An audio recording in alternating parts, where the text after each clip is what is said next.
Good morning students. हम विनिर्माण उद्योगों में एकीकृत इस्पात संयंत्रों के बारे में अध्ययन कर रहे हैं, जिसके अंतर्गत हमने दो एकीकृत इस्पात संयंत्रों का अध्ययन किया। Tata iron and steel company TISCO के बारे में हमने जानकारी प्राप्त की थी।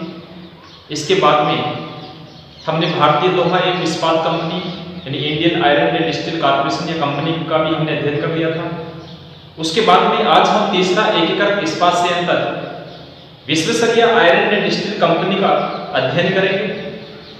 Visvesvaraya iron and steel company ये भारत का तीसरा महत्वपूर्ण इस्पात संयंत्र है।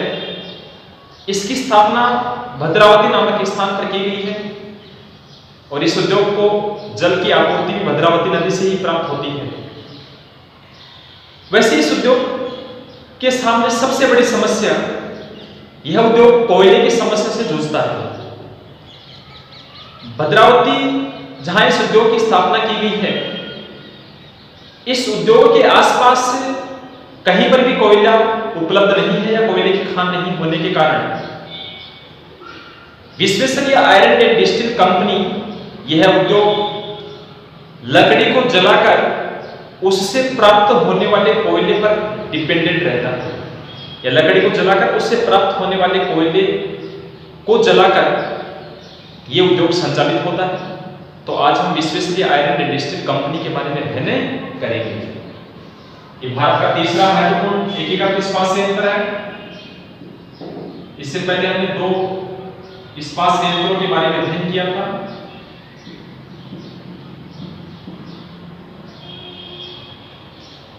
Visvesvaraya iron and steel company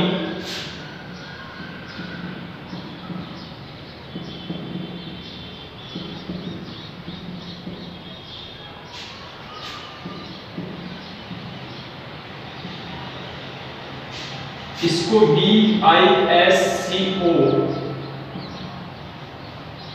के शॉर्ट नाम से जाना जाता है।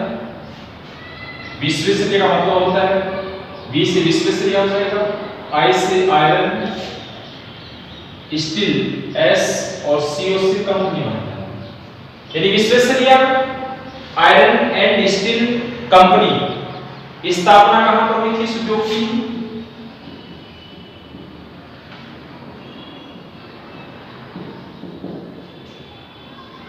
ये उद्योग भद्रावती नामक स्थान पर संचालित है। दूसरी महत्वपूर्ण बात, कोयला। आज भी उद्योग कोयले की समस्या से जूझ रहा है, यानी लकड़ी को जलाकर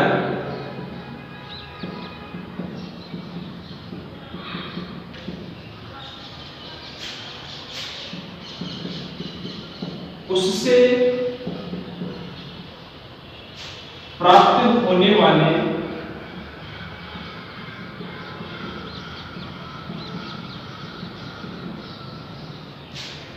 कोयले पर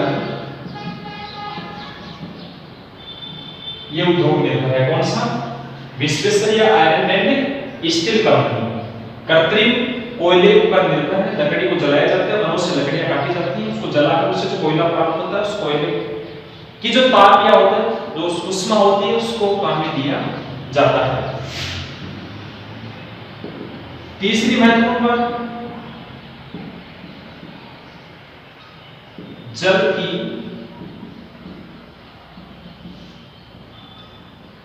आपूर्ति। यानी विश्वेश्वरैया आयरन एंड स्टील जो कंपनी है, इस उद्योग को जल की आपूर्ति भद्रावती नदी से की जाती है। चौथा महत्वपूर्ण, उत्पादन क्षमता।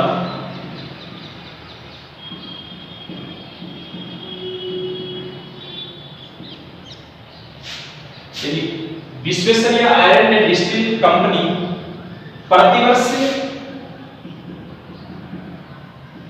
2 लाख टन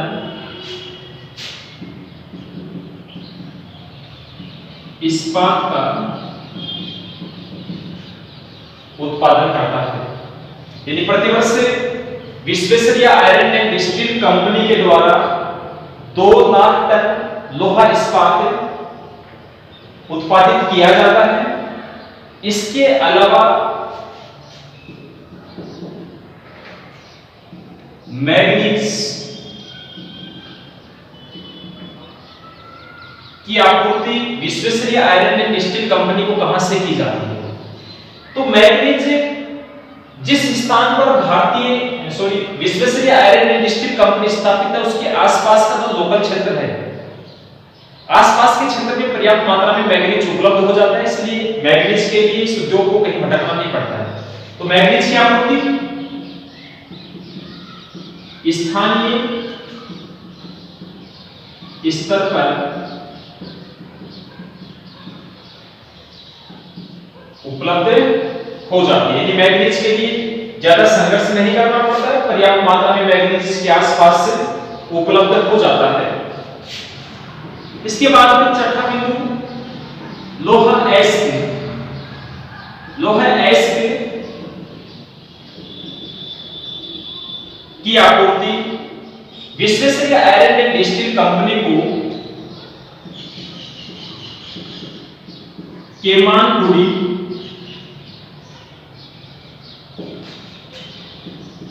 की खान से की जाती है। लोहा एस्क केमानटुडी की खान से Visvesvaraya iron and steel company को उपलब्ध करवाया जाता है। केमानटुडी की खान से पर्याप्त मात्रा में लोहा एस्क की आपूर्ति इस उद्योग को की जाती है। इसके अलावा इस उद्योग से उत्पादित जो भी लोहा इस्पात होता है वो बेंगलोर एवं आसपास के बाजार में पहुंचा दिया जाता है। दोबारा के बात तीसरा एकीकृत इस्पात संयंत्र है Visvesvaraya iron and steel company, short में इसको विस्को कहा जाता है। स्थापना कहां पर हुई थी? भद्रावती नामक स्थान पर। Visvesvaraya iron and steel company को कोयले की आपूर्ति कहां से होती है? आज भी उद्योग कोयले के लिए संघर्ष करता है। इस उद्योग की सबसे बड़ी समस्या यही है कि इसके आसपास कहीं भी कोयला उपलब्ध नहीं है, इसलिए Visvesvaraya iron and steel company लकड़ी को जलाकर उससे प्राप्त होने वाले कोयले पर आधारित है, उसके माध्यम से उद्योग संचालित होता है। इस उद्योग के द्वारा प्रतिवर्ष 2 लाख टन इस्पात या लोहा इस्पात का उत्पादन किया जाता है, जो कि बेंगलोर एवं उसके आसपास के बाजारों में विक्रय हेतु पहुंचा दिया जाता है। Visvesvaraya iron and steel company को जल की आपूर्ति भद्रावती नदी के द्वारा की जाती है। इसके अलावा मैग्नीज जिसे आसपास के क्षेत्रों से मिल जाता है, मैग्नीज स्थानीय स्तर पर उपलब्ध हो जाता है, मैग्नीज कहीं दूर से नहीं मंगवाना पड़ता है। लोहा जो एस्क होता है कच्चा माल, ये इसको केमानटुडी की खान से प्राप्त होता है। केमानटुडी की खान के माध्यम से जो लोहा एस्क होता है वो विश्वेश्वरैया उद्योग को उपलब्ध करवा दिया जाता है, जिसके माध्यम से ये इस्पात का निर्माण करता है। यह हमारा तीसरा महत्वपूर्ण इस्पात संयंत्र था Visvesvaraya iron and steel company. इसके बाद में हम चौथे नंबर पर राउरकेला इस्पात संयंत्र के बारे में अध्ययन करेंगे। राउरकेला इस्पात संयंत्र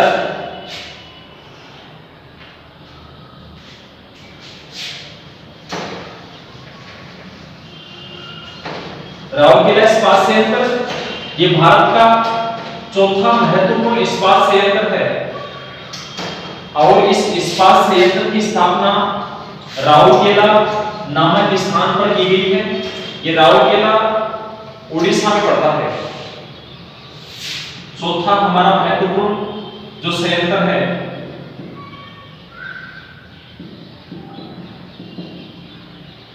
राउरकेला इस्पात संयंत्र।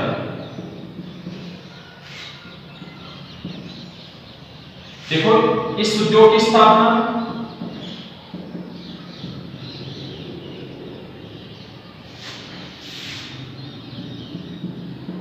राउरकेला नामक स्थान पर की गई है। ये उड़ीसा का उद्योग। ये भारत का चौथा महत्वपूर्ण इस्पात संयंत्र राउरकेला, जिसकी स्थापना राउरकेला नामक स्थान पर की गई है। और ये राउरकेला उड़ीसा के अंतर्गत एक महत्वपूर्ण इस्पात संयंत्र के रूप में जाना जाता है। इस उद्योग को कोयले की जो आपूर्ति होती है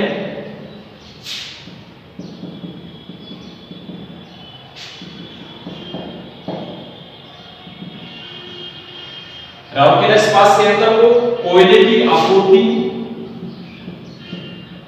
झरिया एवं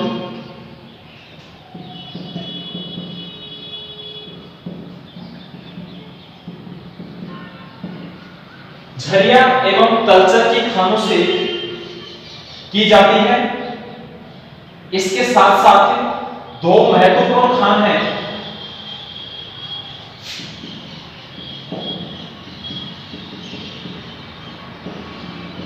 जिसके अंतर्गत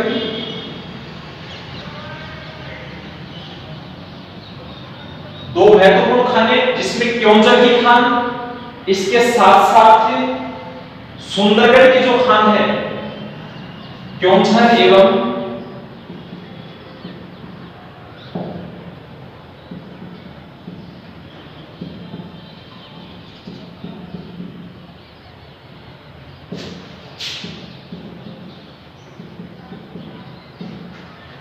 क्योंझर एवं सुंदरगढ़ की खानों से राउरकेला इस्पात संयंत्र को लोहा एस्क की आपूर्ति की जाती है। इसके साथ साथ जल की जो आपूर्ति है,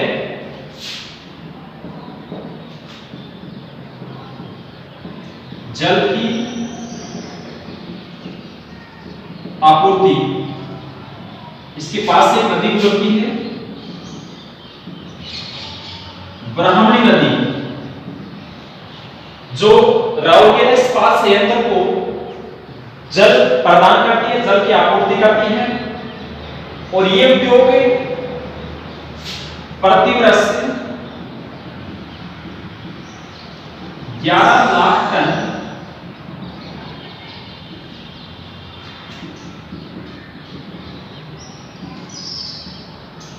इस्पात का उत्पादन करता है। इसकी उत्पादन क्षमता है वो 11 लाख टन वार्षिक मानी गई है। इसको दोबारा रिवाइज करो। इसकी मुख्य बातें, राउरकेला इस्पात संयंत्र उड़ीसा में है, लेकिन राउरकेला नामक स्थान पर स्थापित होने के कारण इस उद्योग का नाम राउरकेला इस्पात संयंत्र रखा गया था। इस उद्योग को कोयले की आपूर्ति झरिया एवं तलचर की खानों से की जाती है।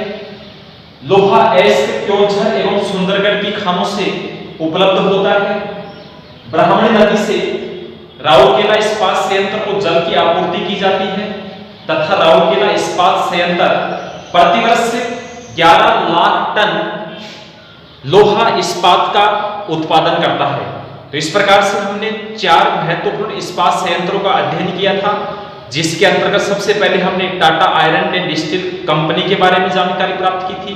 इसके बाद में दूसरे नंबर पर हमने भारतीय लोहा एवं इस्पात कंपनी या Indian iron and steel company के बारे में जानकारी प्राप्त की थी। इसके बाद में तीसरे नंबर पर हमने Visvesvaraya iron and steel company का अध्ययन किया था। और चौथे नंबर पर हमने राउरकेला इस्पात संयंत्र, जो कि उड़ीसा का एक महत्वपूर्ण उद्योग माना जाता है, उसके बारे में हमने जानकारी प्राप्त की थी। धन्यवाद।